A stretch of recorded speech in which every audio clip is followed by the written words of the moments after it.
Kif kien żvelat ftit tal-ġimgħat ilu Edward Cicluna se jkun qed jirriżenja minn Ministru tal-Finanzi.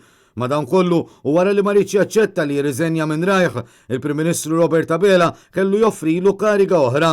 Fil-fatt fi sqarrija maħruġa tard il-ħamis filgħaxija, il-Gvern ħabbar li Cicluna se jkun qed jinħatar Gvernatur tal-Bank Ċentrali. U mifhum li Abela ma kellux għażla oħra ħlif li jitfa' lil Cicluna f'din il-kariga la darba l-Ministru tal-Finanzi ma aċċettax li jirriżenja minn rajħ. Dan il-pass mistenni jħalli il-bibien kollha miftuħa għal Clyde Caruana, l-ex Chief of Staff ta' Robert Abela, li ftit tal-jimilu sa postu fil-Parlament wara li ġie co-opted fuq ordni tal-Prim Ministru. Issa kollox qed jindika li fil-jiem li ġejjin Robert Abela jiffinalizza il-proċess ta' rixafil li tant ilu jippjana fost l-oħrajn billi sab spazju fil-Parlament għall-ex Chief of Staff tiegħu u għall-MP Laburista Miriam Dalli.